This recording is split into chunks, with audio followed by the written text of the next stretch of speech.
Today, we're diving into the core of our inner world with a look at how mindfulness and self appreciation fosters intimacy with ourselves. So far in this series, we've explored the multifaceted topic of happiness and discussed the various ways that we can use self-talk to serve us. By focusing on mindfulness and self-appreciation, we'll see how to use these two practices to unlock deeper intimacy with ourselves, to truly befriending the person we are and whom we aspire to be.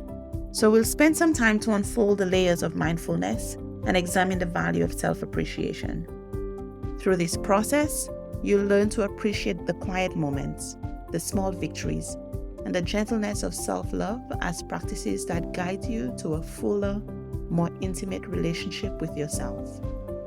You're listening to Changes Begin Small with Damian President. Changes Begin Small will help you take action in your life with intention and purpose. In each episode, I invite you to take action to live the life that you want. This is not the first time that we've talked about mindfulness in this series.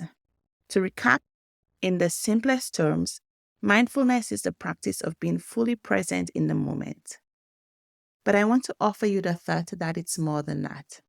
It's actually a way of being, an approach to life that says, I am here and I'm acutely aware of my thoughts, my feelings, and my surroundings in this moment.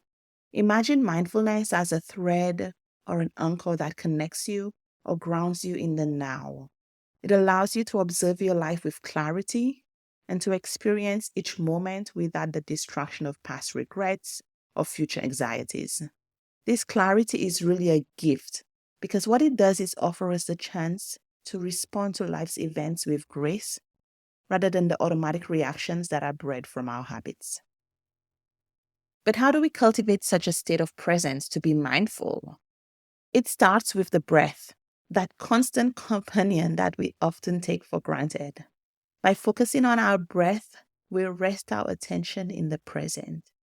And the beautiful thing is that since you always take your breath everywhere with you, mindfulness is always available to you. You can also practice mindfulness while you walk, eat, or engage in daily activities. When you do that, you're better able to savor each sensation and experience it as it unfolds. As we embrace mindfulness, we begin to notice the subtle beauty in life, the warmth of the sun, the texture of the food we eat, the nuances in the voice of a friend. These moments build a foundation for a more intentional and appreciative way of living. As we notice what's really happening in a moment, we can have thoughts about them, allowing that inner voice to chatter in a more helpful way. It can start to incorporate more pleasures and empathy connected to various experiences in our lives. So I invite you to pause, breathe, and be. Right this moment and every moment, you can use presence to live life more fully. The other habit we'll be exploring is self-appreciation. What comes up for you when you hear me say that? Do you immediately think that it sounds somehow self-centered? Why is it okay to berate yourself mentally and think unhelpful thoughts, but not to show your self-appreciation? Don't fall into the trap of equating self-appreciation with ego or self-aggrandizement. It's really about acknowledging your own worth, and everyone has worth. Then also seeing your contributions with the same enthusiasm that you'd show for the achievements of your closest friend. Cultivating self-appreciation is an art. It begins with simple acknowledgments. Perhaps it's praising yourself for a job well done, or recognizing the courage you mustered in a difficult situation. It can be as straightforward as looking in the mirror each morning and saying, I value you. For me, I feel self-appreciation when I wake up early and get the most important task of my day done first. When I'm feeling silly, I might even high-five myself. This especially happens after a tough workout where I resisted the temptation to quit. And so I show appreciation for my proactiveness, for my resilience. So when do you show your self-appreciation and how do you do it? Make note that yes, we can show appreciation from accomplishments, but we can also appreciate our growth. We don't want to lose sight of how well we do along the way in the process because we're too busy looking at the final product. Remember that every lesson learned and every bit of progress made, no matter how small, is a testament to your evolving self. So why not create a ritual around self-appreciation? Maybe it's a weekly reflection where you jot down 3 things you appreciate about yourself. Or perhaps it's a quiet moment at the end of the day to savor a personal victory. As we foster this sense of self-appreciation, we build a reservoir of self-esteem that feeds into every aspect of our lives, enriching our sense of intimacy with ourselves and in turn with the world. As we cultivate mindfulness and self-appreciation, we're not just engaging in self-care, we're building intimacy with the deepest parts of ourselves. This intimacy is a quiet conversation where you listen intently to yourself, to know your true needs and desires, and speak with love. To deepen intimacy, create moments for self-discovery. As you practice mindfulness, you'll notice and learn more about yourself. Notice your thoughts and feelings, and get to know yourself as you would a close friend. Ask yourself questions. For example, what brings me peace? What stirs my passions? Embrace your quirks and idiosyncrasies. Celebrate your strengths and embrace your vulnerabilities. This is the essence of self-intimacy. It's about knowing all of yourself and accepting and loving yourself unconditionally. But as you go through life, obstacles can emerge, challenging your practice of mindfulness and self-appreciation.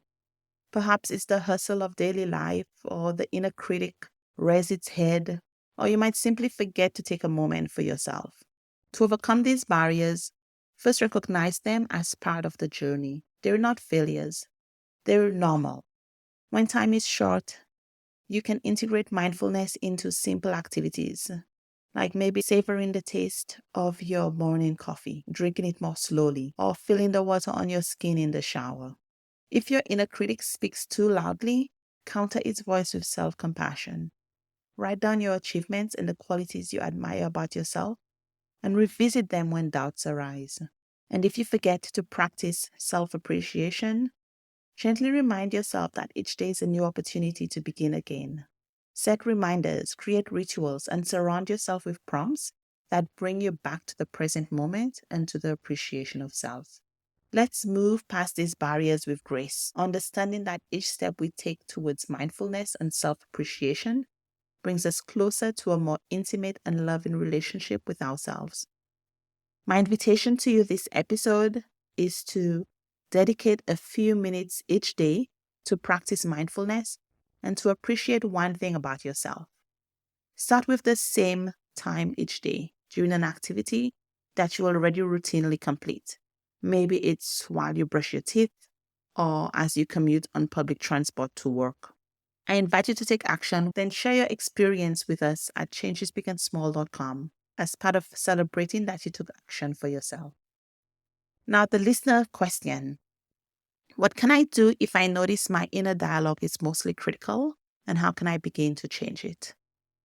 If you find that your inner dialogue is mostly critical, the first step is acknowledging this pattern without judgment. Begin by practicing mindfulness, which allows you to observe your thoughts and identify the critical ones as they arise. Once you're aware, gently challenge these thoughts. Ask yourself, is this criticism constructive or is it just negative? And would I speak to someone I care about in this way? So let those critical thoughts arise, but also intentionally practice kinder, more compassionate thoughts. For instance, if you think I'm not good enough, add another thought. I'm doing my best and that's enough. Over time, this practice can help you reshape your inner dialogue, making it more supportive and less critical. But remember, change takes time and consistency. Celebrate your small victories when you successfully shift your thoughts, and be patient with yourself as you work towards a more positive and empowering inner dialogue. Celebrate each time you catch yourself with a critical thought and you add a new helpful thought. I hope that helps. If you have a question, you can always ask me by emailing contact@changesbigansmall.com. As we wrap up today's episode, remember that mindfulness and self-appreciation are not just practices, but ways to build a deeper connection with yourself.